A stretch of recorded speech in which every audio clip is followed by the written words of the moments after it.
Okay. Seems like we've been doing this lately.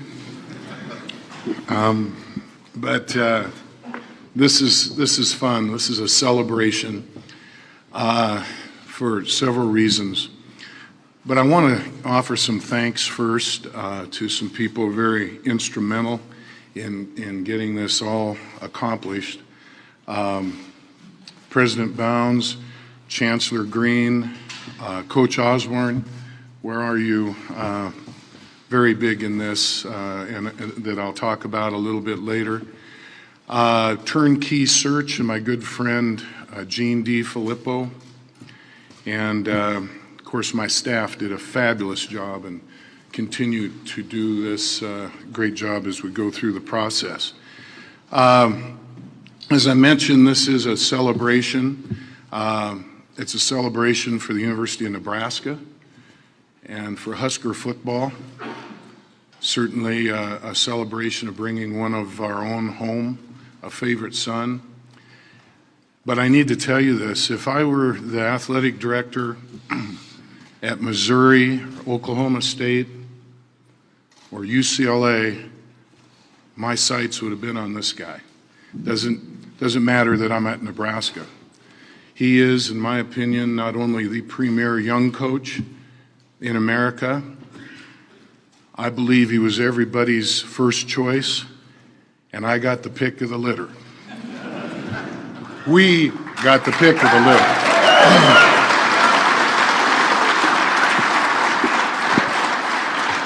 And I need to tell you that when we went into the weight room and Scott didn't know that the football lettermen were going to be in there, and there were over 100. It looked like there were 200. That choked me up. And we're going to have a lot of fun. We're going to build this program back. And it gives me a great deal of pleasure at this time to introduce the 30th head football coach at the University of Nebraska, Scott Frost.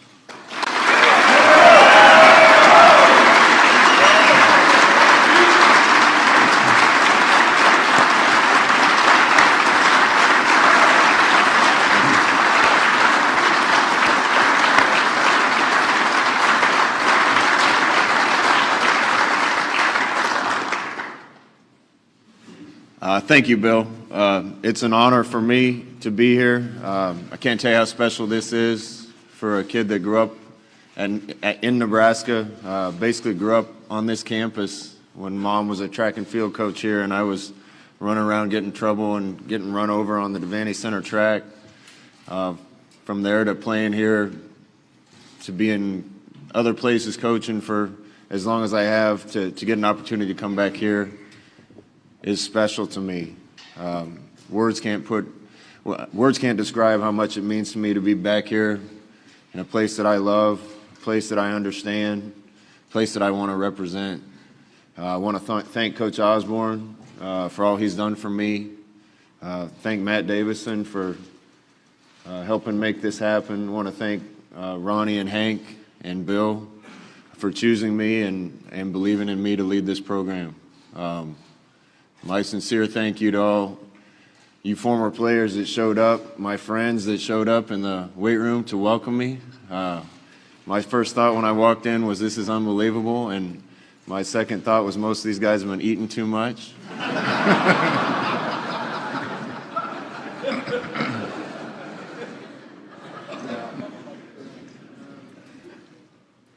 I'm thrilled to be back because I think the time is right for this, and it wasn't always that way. But with Hank and Ronnie and Bill, I think the leadership is right. I think the time is right. I think the state is hungry for unity. When I was here under Coach Osborne, there was unity of purpose and unity of belief and unity of understanding and unity of support for this program, what it stood for, and what it was accomplishing. This program needs that again. This state needs that again. And when I walked into that weight room and saw all those players there, really made me excited about the fact that we can get this entire state behind this football program, get this entire state pulling for these players, get this entire state excited about what's going on, and we're going to put a product on the field that this entire state can be proud of. It's going to take a lot of hard work. It's going to take a lot of dedication from a lot of people.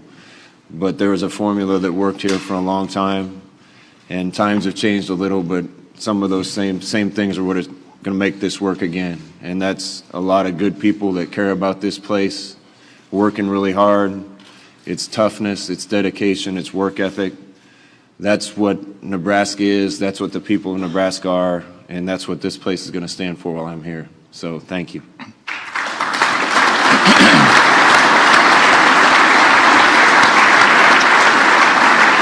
Nicely done. So, probably be a question or two. Media, go ahead and raise your hand, and we'll get a mic to you. Hi, Scott. Welcome home. Ross Jernstrom from WWT in Omaha. Coach Osborne, what kind of influence did he have on your decision to come back to Nebraska? Coach has been a mentor to me my whole life, and he was definitely played a part in this. What I respect about him the most in this process is that I think if he wouldn't have believed this was the right time or the right place for me, he would have told me. Even though he probably would have liked to have me back, if those things weren't all taken care of and this wasn't the place that he thought I should be, he wouldn't have told me to come. And it was still a hard decision, but I think Coach felt good about, like I said, the leadership here and the direction, and that made me a lot more comfortable with taking this job. Hey, Scott, welcome back. Why is the time right to come back, and what message did you give to the players earlier today? Had a good meeting with the team. I saw a lot of fire in their eyes. I saw a group that was excited. I let them know that there's going to be a lot of hard work to be done, that things are going to change. A lot of things are going to change, but it's going to be a really fun process. I've seen it happen before, and I know it can happen here. They looked excited. A lot of them came to my office afterwards, my new office afterwards, and I talked to them individually. I told them to go home over Christmas and enjoy the time off, but I want them to come back ready to go to work. Hey, Scott. Eric Olson with the Associated Press. Obviously, your return has gotten a lot of buildup over the weeks. Could you just address just the extra layer of pressure that may be placed on you just because of the expectations here and your status as a kind of a native son?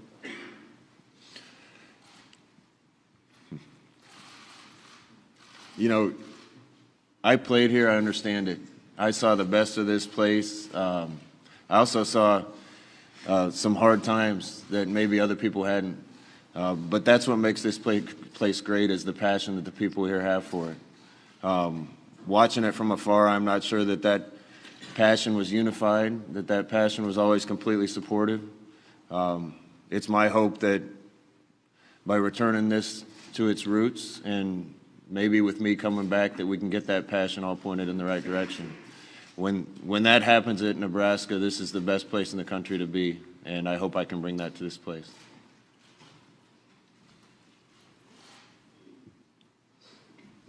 Hey, Scott, Sean Callahan here from Husker Online. Can you just describe the emotions of the last month for you having your first child, going 12-0, winning a conference title, and then lastly, this opportunity you've got here with your dream job at Nebraska? And then it's capped all off by you asking me a question. That makes it all.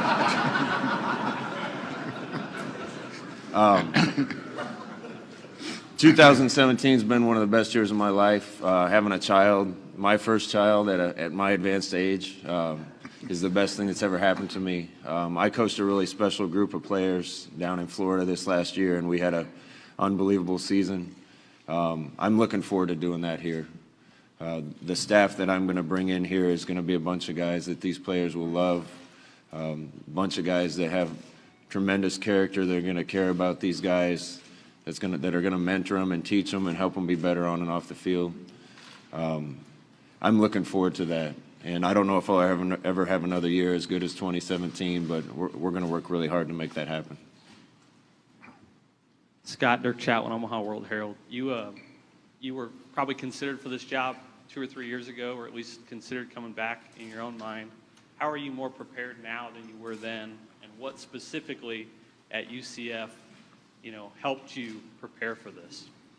That's a multi-layered question. I wasn't considered for this job last time it came open, and I'm glad I wasn't.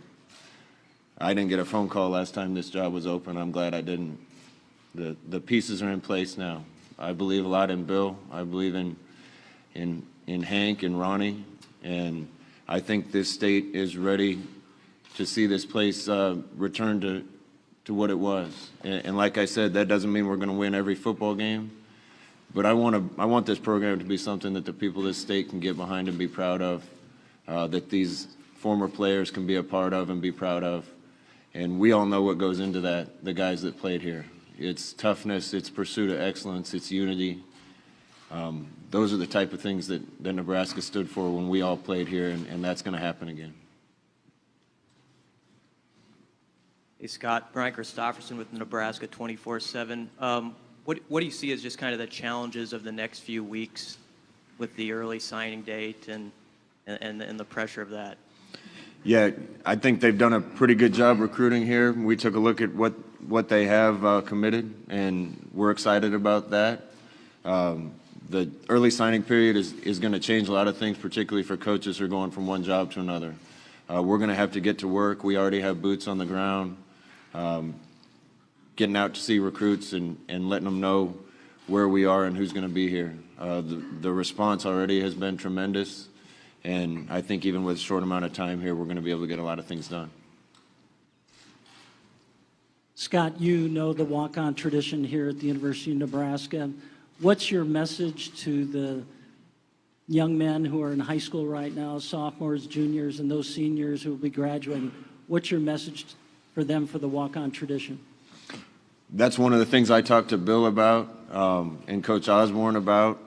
When we were here, we had a lot of players, and a lot of players were working hard at practice, and nobody was sitting on a knee. And we had a lot of kids from Gothenburg and from Minden and from Scottsbluff and from Wood River and from Columbus, and can go on. But this place needs that.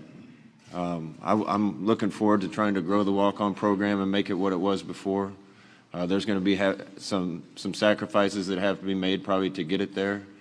But when you have a bunch of kids from the state of Nebraska that are in this program, those are the type of players that would bleed for this place and are going to work hard to make this work. Guys that are really pulling for Nebraska. And when I was growing up, every kid in the state of Nebraska dreamed about running out here on this stadium, on this field, wearing a red N on their helmet. There's too many kids from this state right now playing at other schools, and we're going to do everything we can to make sure that those kids are here.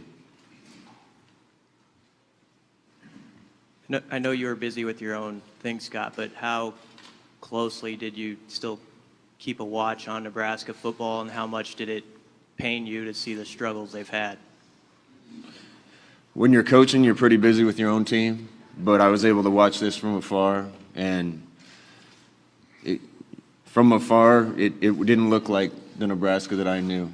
I haven't been in this building to see all these changes. This place is spectacular. They've done an unbelievable job with these facilities. I think I say the time is right because everything is set up here for us to do what we have to do to get this place back. And I know with the support of all the people in this state and all the former players and the leadership on this university, I know we can get it done.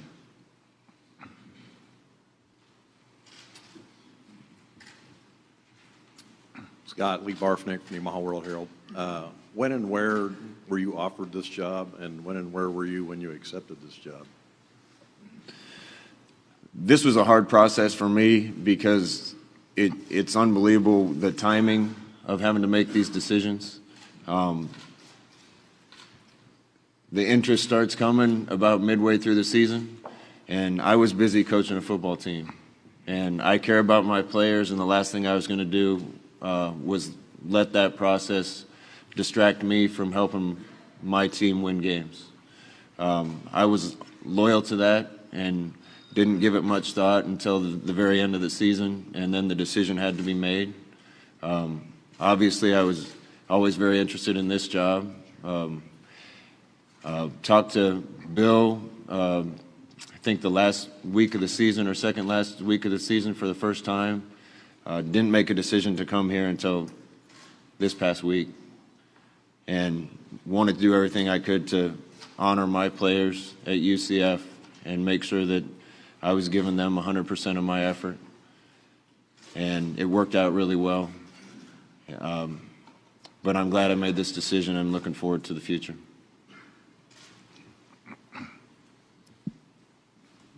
Scott, can you lay out kind of the plan for the bowl game at UCF? I know Danny White kind of talked about that a little bit yesterday, but what will be the plan with UCF and their bowl game for you and the coaches that will be following you here at Nebraska?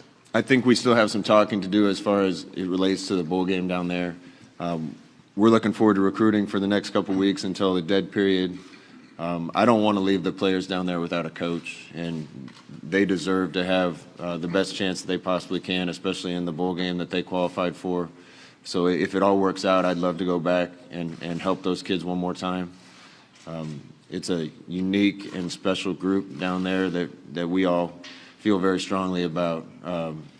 It coincides with recruiting, so hopefully we can get some recruiting done and get back down there if it all works out and help, and then get back on the road up here.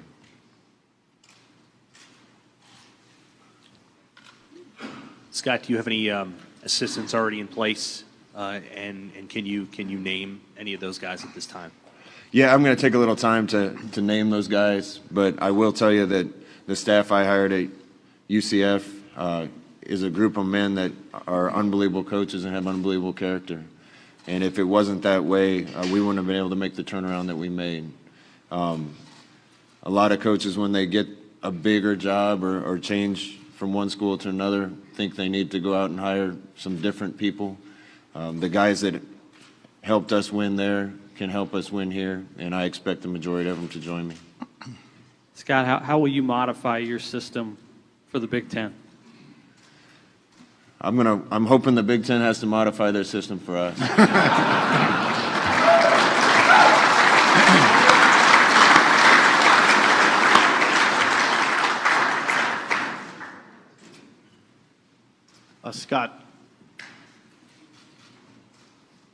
Scott, Steve Sipple from the Lincoln Journal-Star. Hey, Steve. Hi. You thanked, one of the first people you thanked was Matt. What role did Matt Davison play in getting you here? How important was he in this process for you? I'll give you a simple quote. Matt's role was pestering me until I agreed to come here.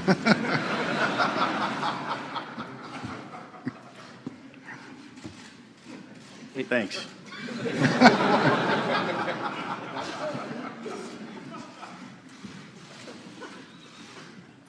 Hey, Bill, can you talk about that first meeting with Scott now and just what you took away from it, the whole experience? Well, I felt that I needed to have a face-to-face visit with Scott before I would offer him the job. I did have various conduits that were getting my message to him, and one was just mentioned in the last question. And Matt did a great job for us, and you can tell he's a Husker through and through, and really appreciated his help. But we worked it out, and I to be quite honest, having been around this business for a long, long time, I had and continue to have a lot of appreciation to keep distractions at a minimum for Scott, who, if you haven't caught this, the only undefeated major college football team this season, and I didn't want to be the one to disrupt that. But at the same time, I felt I needed to see him. I was willing to fly to Orlando and work it out with his schedule. But Matt really worked this out for us to meet. Where's my in Philadelphia? There were more than sandwiches in Philadelphia, but both were real good, and had an opportunity to sit down with Scott, and Matt was in the room, and actually my wife Kendra was there. She gives a tough interview, and it was casual, and there were no notes. It was just I wanted to get to know this guy, and I felt that maybe he wanted to get a feel for me too. And wasn't long, probably maybe an hour or so, maybe a little longer than that. And then we continued on up to play Penn State, and Scott had Temple the next day. So.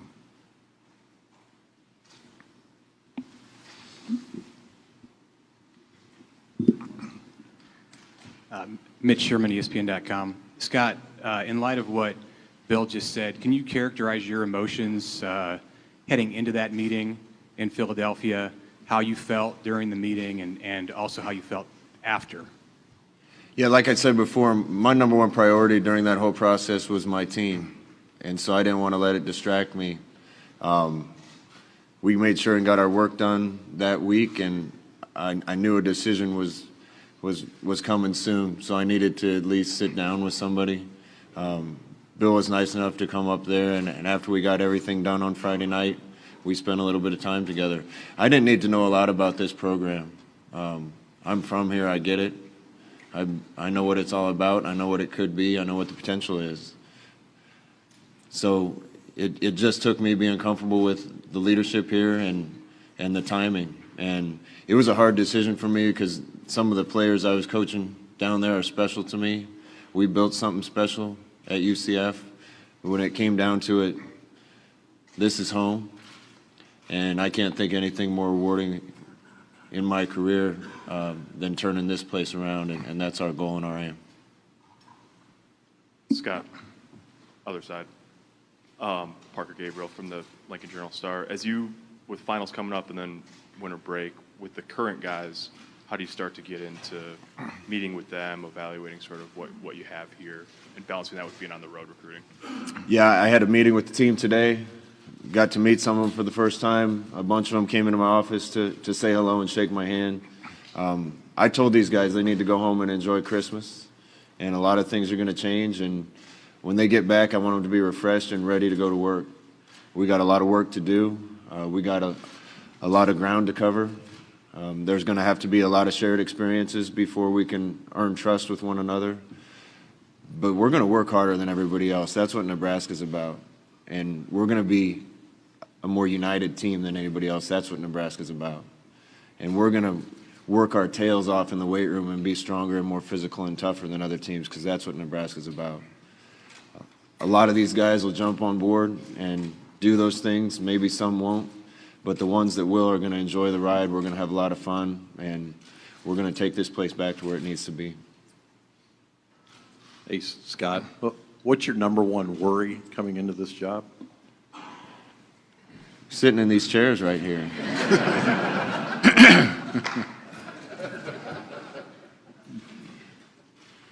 I don't have a worry because I know we are going to do things the right way. We're going to do things in a way that the people of Nebraska are going to be proud of.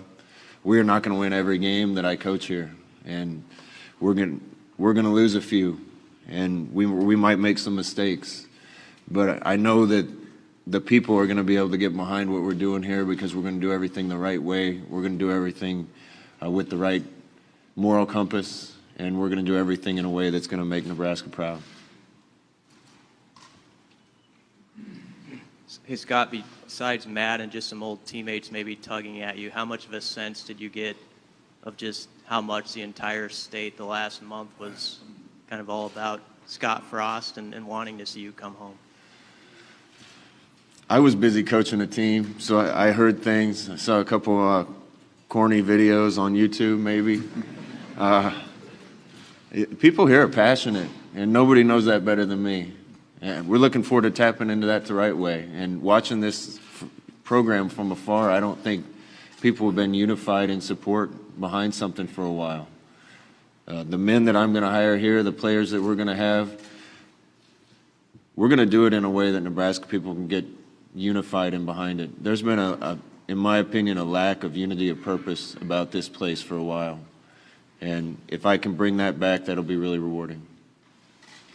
Hey, Scott. Eric Olson again, AP.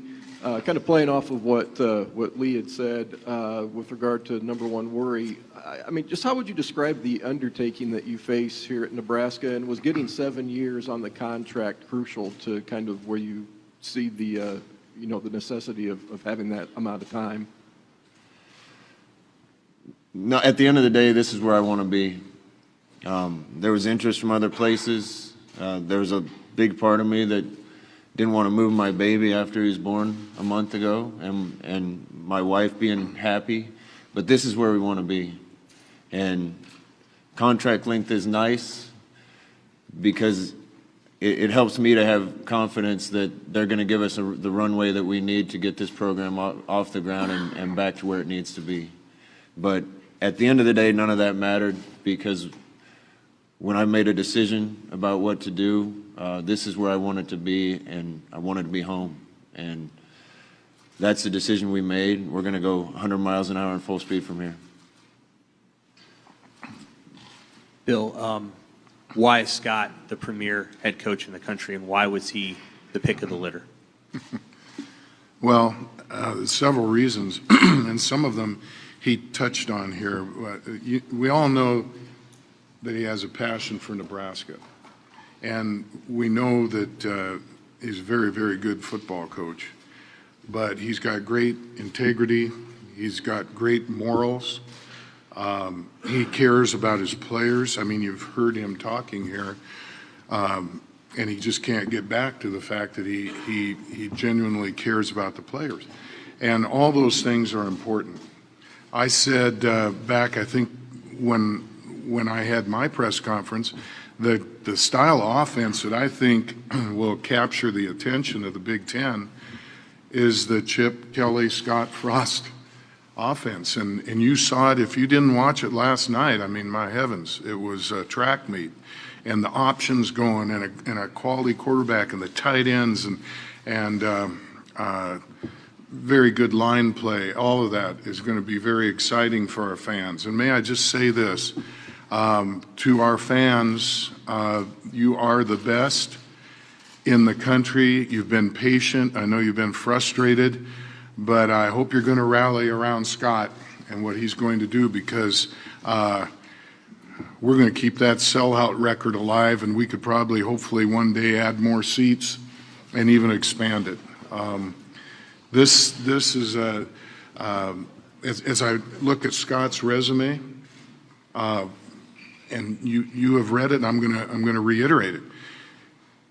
He played on both sides of the ball. He coached on both sides of the ball. His mentors, beginning with Coach Osborne, and through those in the professional ranks, and Chip Kelly himself, he was ready, and I felt he was ready 3 years ago.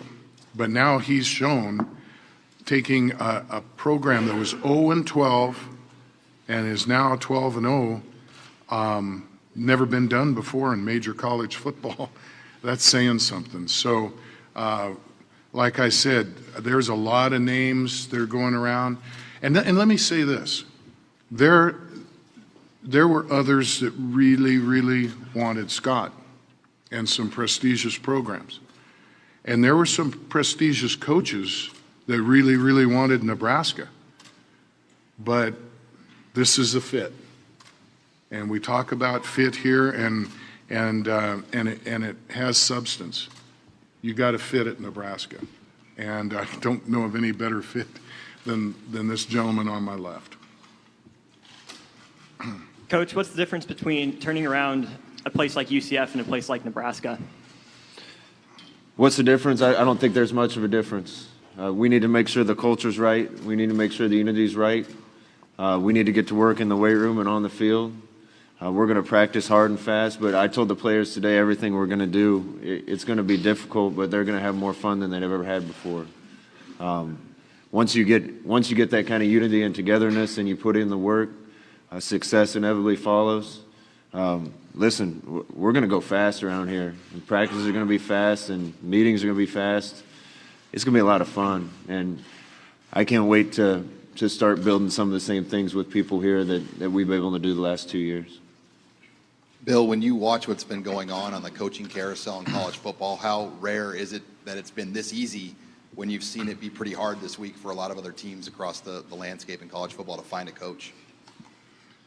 Oh, well, first of all, I've never seen this many top programs open up. I mean, these things tend to be cyclical, but this time around, it's been somewhat crazy, and it still continues. There's going to be more openings, and there's going to be more movement, and that's why, if you recall, I said upon my arrival, wanted to look at all the options that I had, and started to look at some people that I thought would work here very well. And I never felt, and I will reiterate, that we needed to make a coaching change in the middle of the season. Look at those places that did it. They can't find a coach, and some settled for their third choice. All of my things were lined up, and as it got further along in the process, I knew Scott was the coach that I wanted, and I had talked to Chancellor and the President. They were behind me 100%, and I think really the fact that we let Scott do his business and take care of coaching his team and gave him that space was the right thing to do, and here we are today. So feel very good about it. Bill, Mike Tobias with NET. Two quick questions. Did you talk to any other candidates that were near the top of your list? And talk about the need to have the salary be higher than it was previously. Again, I had people that talked to other agents and other coaches. I did have conversations with a couple. I did not offer the job to anybody but Scott. And Scott never asked for money. I mean, what you see is what you get. What I felt that Scott wanted the most was enough time to get this done and get it done right. And he, like I, believes there's no quick fixes. We will build this football program on solid footings. And if we do stub our toe, it's not going to be a house of cards. And I felt that we needed seven years. And if I'm going to hire one of the premier coaches in the country, we're going to pay him a premier salary. And that's, this is Nebraska. This is as good as it gets. And I think we got as good as it gets, and we're going to compensate him properly. Take two more at the podium. Bill, what was your level of comfort like after you met with Scott, and how would you describe the way that you felt last week when it seemed to be all quiet from Nebraska as things swirled, out of control in some places nationally on the coaching search front? How did you feel as you were in your office last week, knowing that this was hopefully for you coming to an end? Well, first of all, when I did talk to Scott in Philadelphia and we're sitting around a table in a suite, he was very genuine, and his concerns were with merit about, can Nebraska be the Nebraska it should be and the Nebraska it once was? And we had that was the bulk of our conversation. And I know I came away from that feeling very good about Scott Frost, and I think he came away from it feeling good about the commitment that we have at Nebraska to ensure that happens. And then I left him alone. I think I sent you one text, have a good week of preparation. I don't expect you to remember it. But worked with my staff, working with some of an individual that Scott had, and just to put the numbers together, and really it was a very simple process. Went very, very easy, which is really a credit to Scott and what his morals are all about and where his head is. Scott, you talked a little bit about the last month, but could you just walk us through what the emotions have been like the last 20, 7 or 28 hours from kicking off in Orlando and through that game and winning a title, and then obviously getting here? Yeah, I haven't slept in a while. I haven't eaten much. Haven't lifted weights or run in a little bit, so haven't gotten a haircut. There's been a lot going on. Yesterday was emotional for me because I genuinely care about the team I was coaching. It was an unbelievable victory and then really difficult task to tell them goodbye. Then I got on a plane and got up here. We got in late last night. What I'm most excited about is having the same kind of impact on a group here and developing the same kind of relationships with a group here and leading the charge to make sure we can have the same kind of success here. I know I'm going to put a staff in place that can do those things. I want to run out of this tunnel again in front of a bunch of fans that are going to cheer for us and applaud the other team and all the things that I love about Nebraska. And I'm looking forward to that. But first, I'm looking forward to getting a little sleep.